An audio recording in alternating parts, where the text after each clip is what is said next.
Welcome to another look at the Drake Ironclad, before it hopefully releases into Star Citizen in just a few weeks.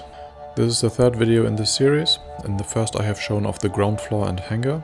The second video added the second floor, including the engineering section, docking part area and secure storage room. And if you want to know in detail how these were created, there is a behind the scenes video as well, because, disclaimer, this is just fan art. I have just recreated this all based on the official documentation. The final Ironclad can and probably will be slightly different. But now we will continue exactly where I left off in the second video. We are back on the first deck. The corridor across there leads to engineering. To the left is another one leading starboard where the docking port is located. This is the quick ladder up from deck 1 I took in the first video. But now we are going further up.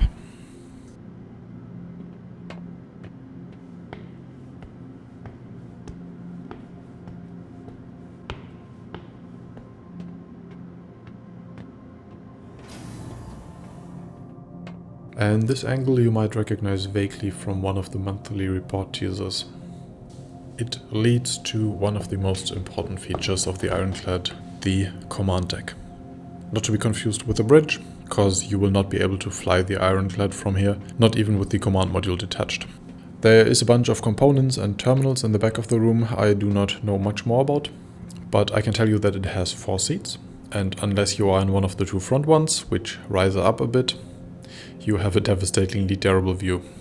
You basically see nothing. If you look closely, you were already able to see that in the first IC of the Ironclad. And there was another teaser image of this area just recently, where you can't really make out if the interior has changed much, but to me it looks like it stays very true to the concept in that regard. It's not a deal breaker on such an industrial focused ship, but if you expected a nice view for anyone but the 2 front operators, manage your expectations a bit. I also really wanted to have the sun shine into these windows, but that took a lot of effort already because of the overhang. It's just not an observation deck. If you use one of the 2 front seats, the view over your cargo gets pretty decent though. From here you will mainly organize the loading procedure and control the 2 top-mounted tractor beams I mentioned in the very beginning. They are planned to slide along the sides of the roof section and should give you decent coverage of the whole cargo grid if that stays that way.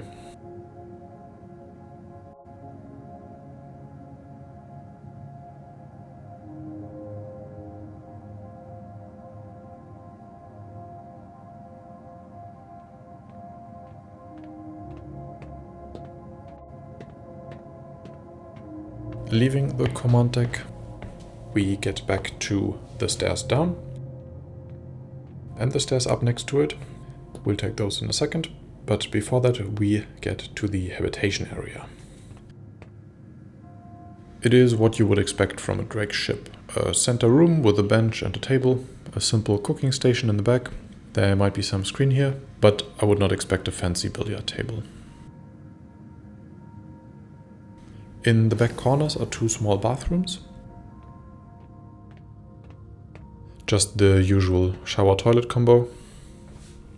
And along the sides of the room, 6 equally small but at least individual rooms with beds.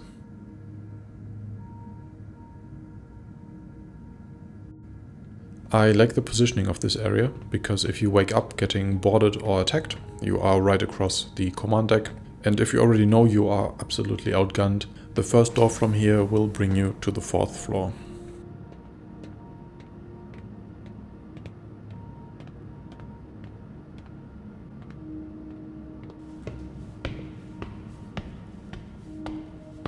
Where you have direct access to the command module, which doubles as your escape option.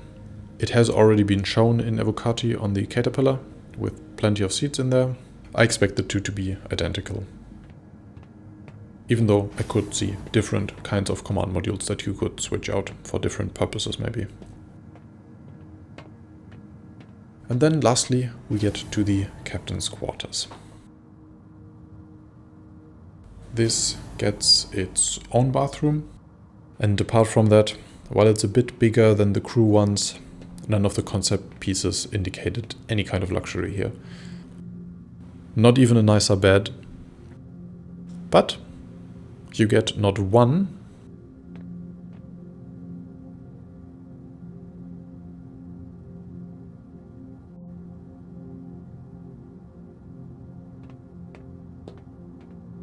but two windows to the front and back. Both were pretty heavily obstructed in the HoloViewer model. I expect that to improve only a little bit, if at all, and the section was also visible in that latest teaser.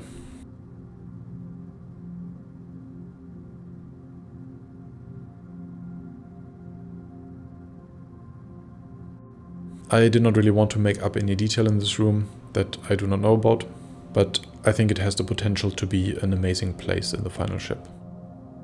And that is why I put all my Patreon and YouTube channel member plaques here. The number has grown a little in the last few months, even without new videos from me, which I take as you understanding that these kinds of videos take an incredible amount of time and resources, and I rarely have any sponsors. So I really appreciate the continued support. If you want to have a look at this Ironclad reconstruction for yourself, I have a version of it that you can play in your web browser. First link in the video's description, it's as simple as that. I have updated it with the new areas from this video, but it is a very early version, so expect missing textures, missing lights, holes in the walls, collision errors, a missing view outside the windows. But the important part is that it is the complete layout, so enjoy. And that now is the complete interior of the Ironclad. At least the way it was shown 1.5 years ago when it was announced. There are some areas that may change and some areas I know have changed. And I would like to cover those in one last short, slightly more speculative video next week. If you have any questions about the layout, let me know in the comments. But there's one last thing I want to cover here. In video 1 and 2 of the series, I described and have shown the Ironclad with 1536 SEU, which since then has increased to 2204. This was due to some change to the bulkhead and the placement of, I assume, these ladders on the sides of the catwalks. It could mean that the cargo grid simply extends further to the back. Harder to reach for the top tractor beams, but that would still make sense. Or, what I would prefer, the slightest adjustment in height to have 3 crates on top of each other.